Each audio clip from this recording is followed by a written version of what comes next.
So you also love life? Yes, I also love life. What of it? Yet you've resolved to shoot yourself. So what? Why together? Life's separate. And that's separate. Life is, and death is not at all. You've started believing in the future eternal life? No, not future eternal, but here eternal. There are moments, you reach moments, and time suddenly stops and will be eternal. You hope to reach such a moment? Yes. It's hardly possible in our time, Nikolai Vsevolatovich responded. Also without any irony, slowly and as if thoughtfully. In the apocalypse, the angel swears that time will be no more. I know. It's quite correct there, clear and precise. When all mankind attains happiness, time will be no more, because there's no need. A very correct thought. And where are they going to hide it? Nowhere. Time isn't an object, it's an idea. It will die out in the mind. Old philosophical places, the same since the beginning of the ages, Stavrogin muttered with a certain squeamish regret. The same since the beginning of the ages and no others ever. Kirilov picked up with flashing eyes as if this idea held nothing short of victory. You seem to be very happy, Kirilov? Yes, very happy, the latter replied, as if making the most ordinary reply. But you were upset still so recently, angry with Laputin? Now I'm not scolding. Then I didn't know I was happy yet. Have you seen a leaf? A leaf from a tree? I have. I saw one recently, a yellow one with some green, decayed on the edges, blown about by the wind.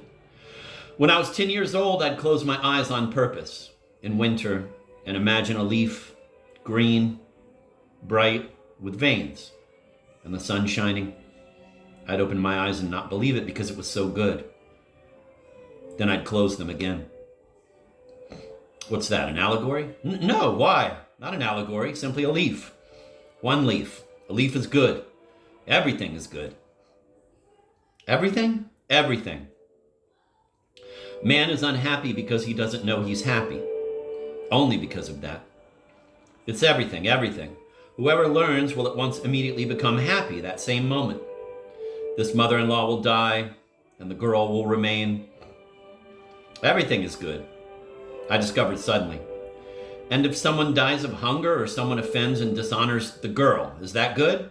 Good. And if someone's head gets smashed in for the child's sake, that's good too. And if it doesn't get smashed in, that's good too. Everything is good, everything. For all those who know that everything is good, if they knew it was good with them, it would be good with them. But as long as they don't know it's good with them, it will not be good with them. That's the whole thought, there isn't any more.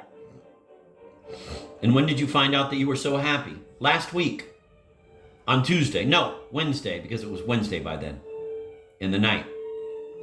And what was the occasion? I don't remember, just so. I was pacing the room. It makes no difference. I stopped my clock. It was 2:37.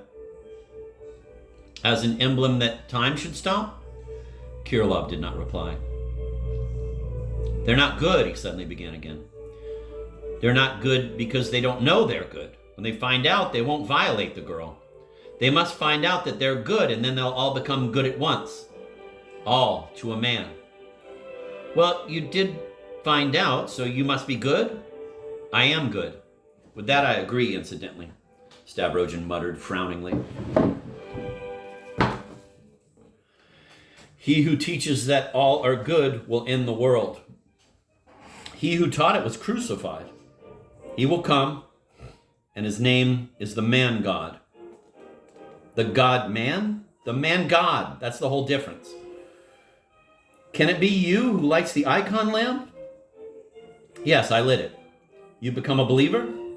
The old woman lights the icon lamp. She's busy today, Kirilov muttered. But you don't pray yet. I pray to everything. See, there's a spider crawling on the wall. I look, and am thankful to it for crawling. His eyes lit up again. He kept looking straight at Stavrogin, his gaze firm and unflinching. Stavrogin watched him frowningly and squeamishly, but there was no mockery in his eyes. I bet when I come the next time, you'll already believe in God, he said, getting up and grabbing his hat. Why? Kirilov also rose. If you found out that you believe in God, you would believe, but since you don't know yet that you believe in God, you don't believe, Nikolai Vsevolatovich grinned. It's not that, Kirilov thought it over. You've inverted my thought. A drawing room joke.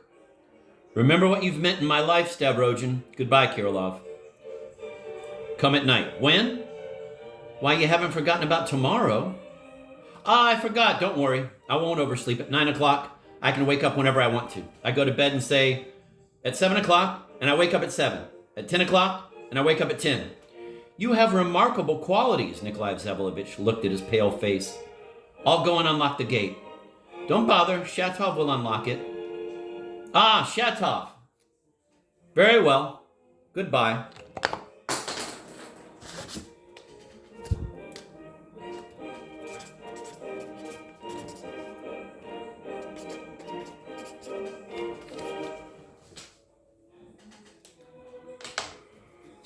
The porch of the empty house where Shatov lodged was not locked, but on going into the entryway, Stavrogin found himself in complete darkness and began feeling with his hand for the stairway to the attic. Suddenly, the door opened upstairs and light appeared. Shatov did not come out himself, but only opened his door. When Nikolai Vsevolatovich stood on the threshold of the room, he made him out in the corner by the table, standing expectantly.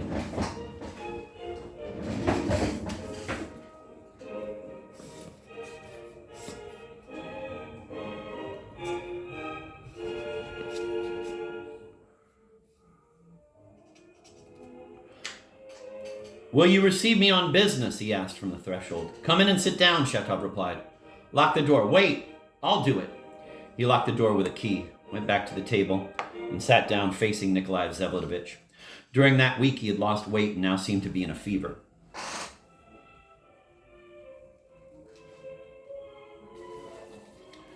You've been tormenting me, he said, looking down in a soft half-whisper. Why didn't you come? Were you so certain I'd come? Yes. Wait, I was delirious. Maybe I'm delirious now. Wait! He stood up and got hold of something on the topmost of his 3 bookshelves. On the edge, it was a revolver. One night I had a delirium that you would come and kill me, and early in the morning I bought a revolver with my last money from that worthless Lyamshin. I didn't want to give in to you. Later I came to my senses. I have no powder or bullets. It's been lying on the shelf ever since. Wait! He rose and opened the vent window. Don't throw it out. For what? Nikolai Vsevolatovich stopped him. It cost money. And tomorrow people will start saying there are revolvers lying around under Shatov's window. Put it back. So, and sit down. Tell me, why are you as if repenting before me, thinking I would come and kill you?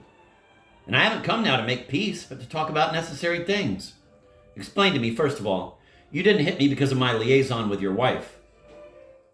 You know I didn't, Shatov looked down again. And not because you believed the stupid gossip about Darya Pavlovna. No, of course not. Stupid. My sister told me from the very beginning, Shatov said impatiently and sharply, even stamping his foot slightly.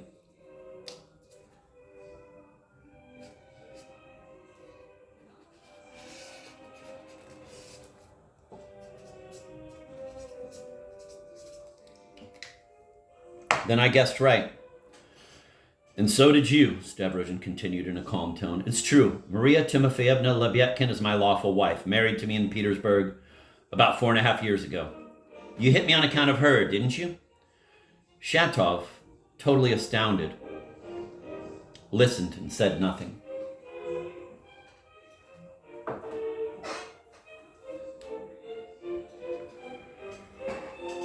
I guessed, but didn't believe it, he finally muttered, looking strangely at Stavrogin.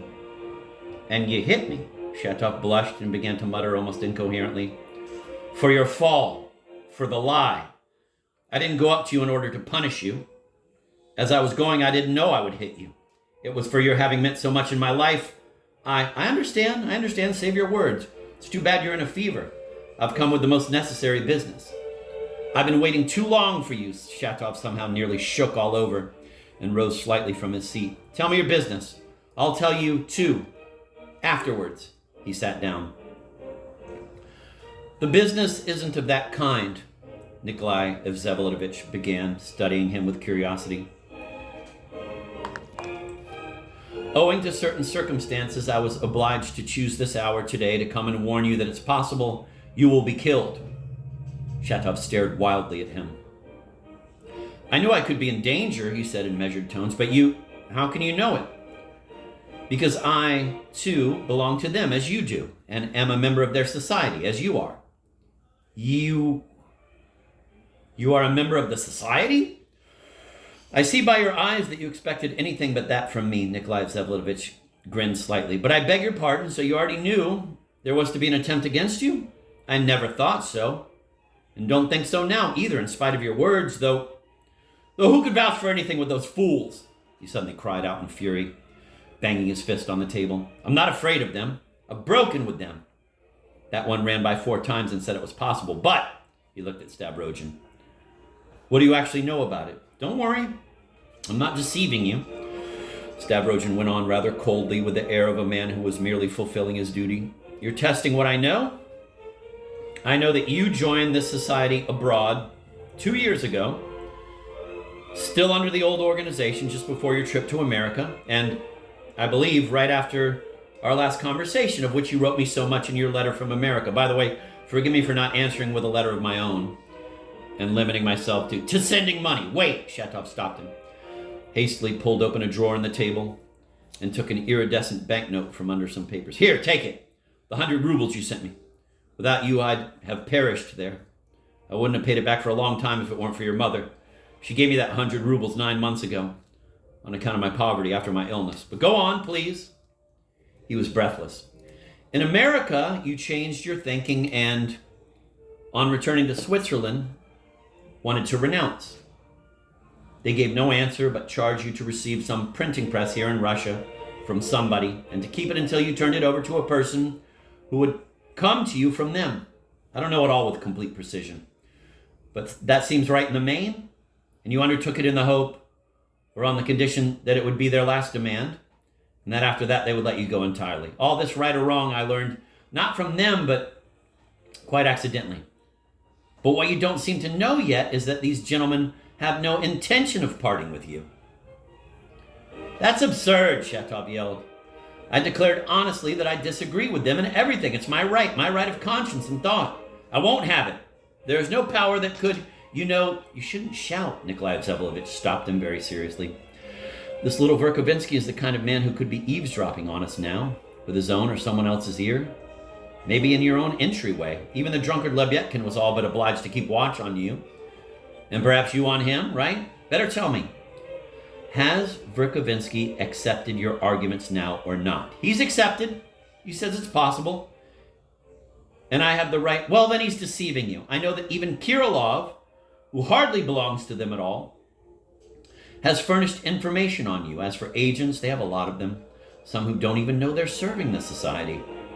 You've always been watched. Among other things, Peter Verkovensky came here to resolve your case finally, and is authorized to do so. Namely, by destroying you at an opportune moment, as someone who knows too much and may inform. I repeat that this is certain, and allow me to add that for some reason they are fully convinced that you are a spy, and that if you haven't informed yet, you will. Is that true?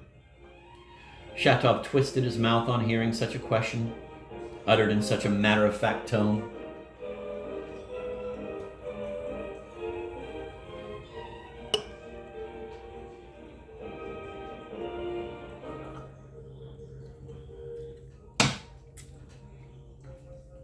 Even if I were a spy, where would I go to inform? He said spitefully without giving a direct answer. No, enough about me. To hell with me, he cried, suddenly grasping his original thought, which had shaken him so much by all evidence incomparably more strongly than the news of his own danger. You, Stavrogin, how could you mix yourself in with such shameless, giftless, lackeyish absurdity? You, a member of their society. And this is Nikolai Stavrogin's great exploit, he cried out, all but in despair.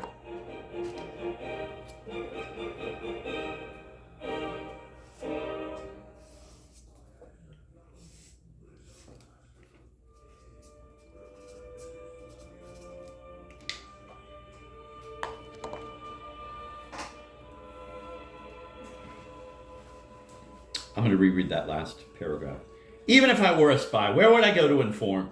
He said spitefully, without giving a direct answer. No, enough about me. To hell with me, he cried, suddenly grasping his original thought, which had shaken him so much, by all evidence incomparably more strongly than the news of his own danger. You, Stavrogin, how could you mix yourself in with such shameless, giftless, lackeyish absurdity? You a member of their society, and this is Nikolai Stavrogin's great exploit, he cried out, all but in despair. He even clasped his hands, as though nothing could be more bitter and dismal to him than such a discovery. Forgive me, Nikolai Vsevolatovich really was surprised, but you seem to look upon me as some sort of son, and upon yourself as some sort of bug compared with me. I noticed it even in your letter from America. You know... Oh, better let's drop me altogether. Altogether! Shatov suddenly cut himself short.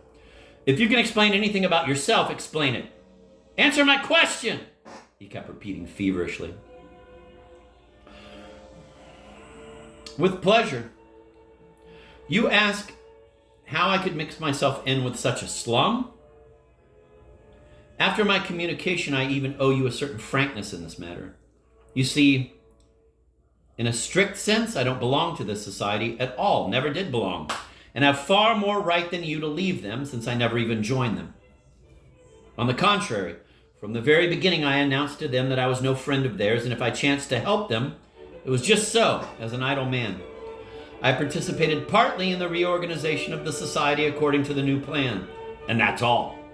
But now they've thought better of it, and have decided among themselves that it's also dangerous to let me go. So it seems that I, too, am under sentence.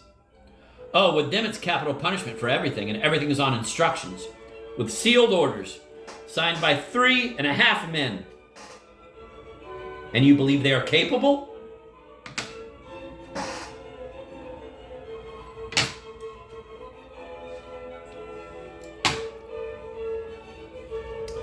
There, you're partly right and partly not, Stavrogin went on with the same indifference, even listlessness. No doubt there's considerable fantasy, as always in such cases. The crew exaggerates its size and significance. In my opinion, if you like, Peter Verkovensky is the only one they have, and it's much too nice of him to consider himself merely the agent of his own society. However, the basic idea is no more stupid than others of the sort. They have connections with the Internationale. They've succeeded in placing agents in Russia. They've even stumbled onto a rather original method, but of course only in theory. As for their intentions here, the activities of our Russian organization are such an obscure affair, and almost always so unexpected, that anything might actually be tried. Note that Verkovensky is a persistent man. He's a bedbug, an ignoramus, a tomfool who doesn't understand a thing about Russia, Shatov cried spitefully. You know him very little. It's true that they all generally understand little about Russia, but perhaps only slightly less than you and I. And besides, Verkovensky is an enthusiast. Verkovensky an enthusiast?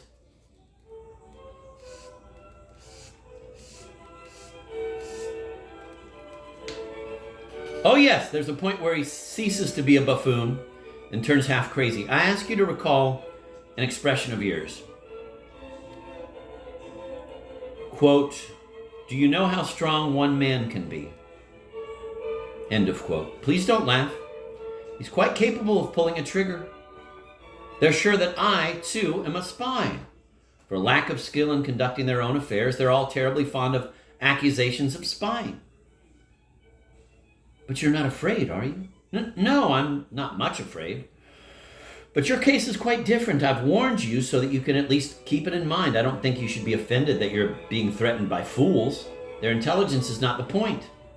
They've raised their hand against better than you and me. However, it's 11:15. He looked at his watch and got up from his chair. I'd like to ask you one quite unrelated question. For God's sake, Shatov exclaimed, jumping up impetuously from his seat.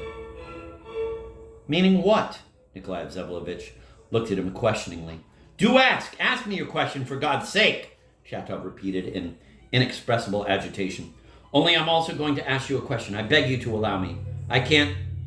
Ask me your question! Stavrogin waited a little and then began.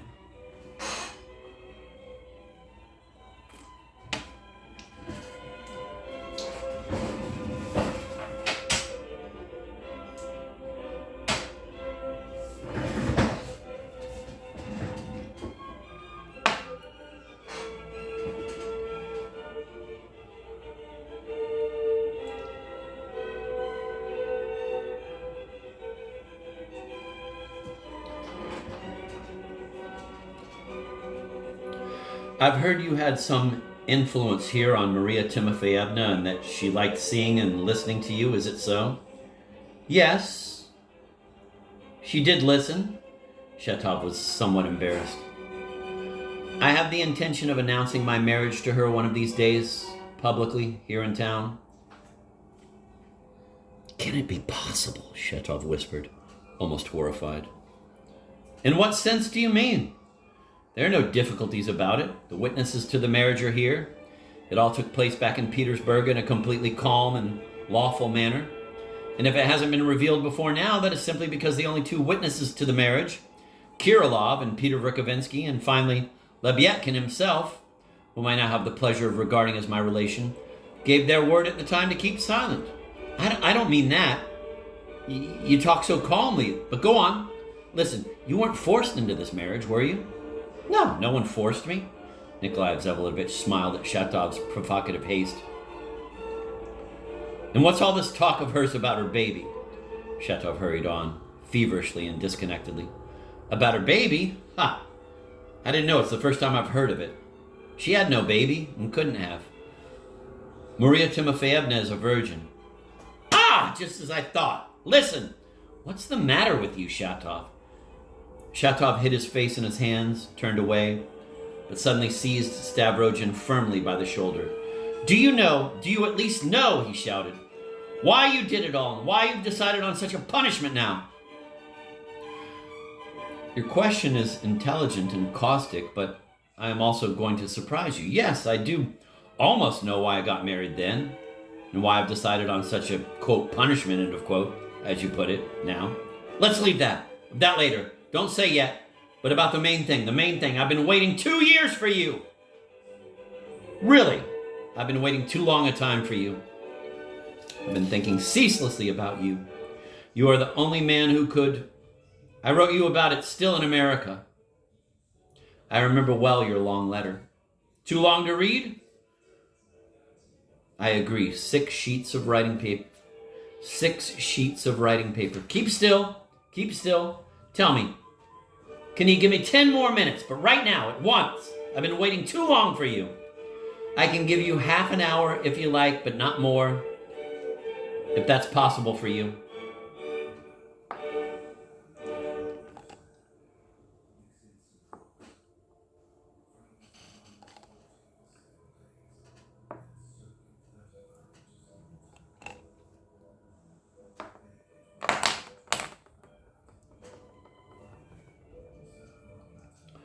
And with this, by the way, Shatov went on fiercely,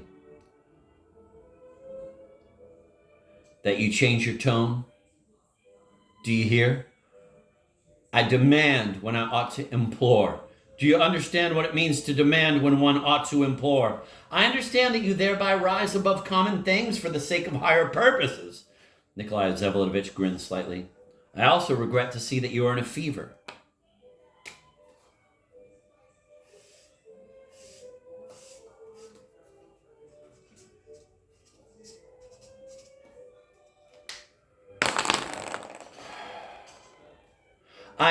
I demand to be respected, Shatov went on shouting. Not for my person, to hell with it, but for something else, just for now, for a few words. We are 2 beings, and we have come together in infinity for the last time in the world. Abandon your tone and take a human one. At least for once in your life, speak in a human voice. Not for my sake, but for your own. Do you understand that you should forgive me that slap in the face, if only because with it I gave you an opportunity to know your infinite power? Again you smile, that squeamish, worldly smile. Oh, when will you understand me? Away with the young squire. Understand that I demand it. I do. Otherwise, I'm not going to speak. Not for anything. His frenzy was reaching the point of raving. Nikolai Vsevolodovich frowned and seemed to become more guarded.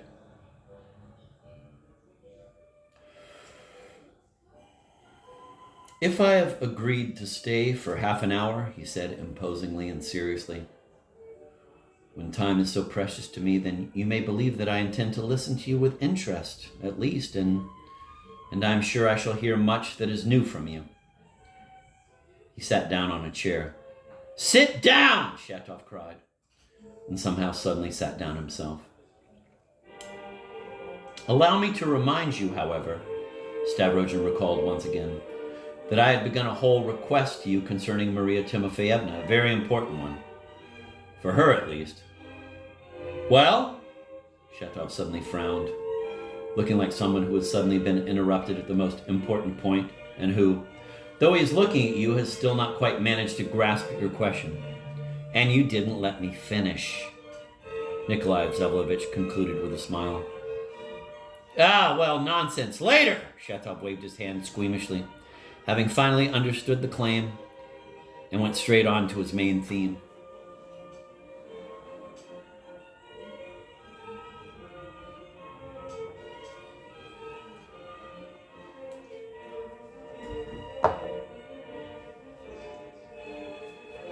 "Do you know," he began almost menacingly, leaning forward a little on his chair, flashing his eyes and raising the forefinger of his right hand in front of him, obviously without noticing it.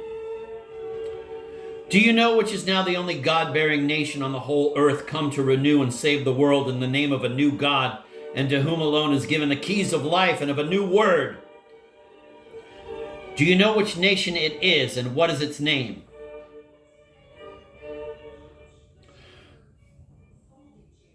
"By the way you put it, I must inevitably conclude, and I suppose as quickly as possible, that it is the Russian nation." "And you're laughing already! Oh, what a tribe!" Shatov reared up. "Calm yourself, I beg you. On the contrary, I precisely expected something of this sort." "Expected something of this sort? And are these words not familiar to you?" "Quite familiar. I see only too well what you're driving at. Your whole phrase and even the expression God-bearing nation is simply the conclusion of our conversation that took place more than 2 years ago abroad, not long before your departure for America, at least as far as I now recall. The phrase is entirely yours, not mine, your own, and not merely the conclusion of our conversation. There wasn't any our conversation. There was a teacher uttering immense words, and there was a disciple who rose from the dead. I am that disciple and you are the teacher. But if you recall, it was precisely after my words that you joined that society and only then left for America." "Yes, and I wrote to you about it from America. I wrote to you about everything. Yes, I could not all at once tear myself bloodily from what I had grown fast to since childhood, to which I had given all the raptures of my hopes and all the tears of my hatred. It is hard to change gods. I did not believe you then because I did not want to believe, and I clung for the last time to this filthy cesspool. But the seed remained and grew." Seriously, tell me seriously. Did you read to the end of my letter from America? Perhaps you didn't read it at all.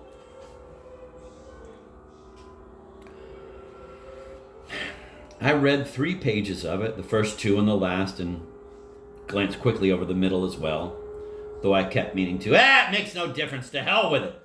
Shatov waved his hand. "If you've now renounced those words about the nation, how could you have uttered them then? That's what weighs on me now. But I was not joking with you then, either. In persuading you, I was perhaps more concerned with myself than with you," Stavrogin said mysteriously. "Not joking. In America, I lay on straw for 3 months next to a certain unfortunate man, and I learned from him that at the very same time as you were planting God and the motherland in my heart, at that very same time, perhaps even in those very same days, you were pouring poison into the heart of this unfortunate man, this maniac, Kirilov. You confirmed lies and slander in him and drove his reason to frenzy. Go and look at him now. He's your creation. You've seen him, however. First, I shall note for you that Kirilov himself has just told me he is happy and he is beautiful. Your assumption that all this happened at one and the same time is almost correct. Well, and what of it? I repeat, I was not deceiving either one of you.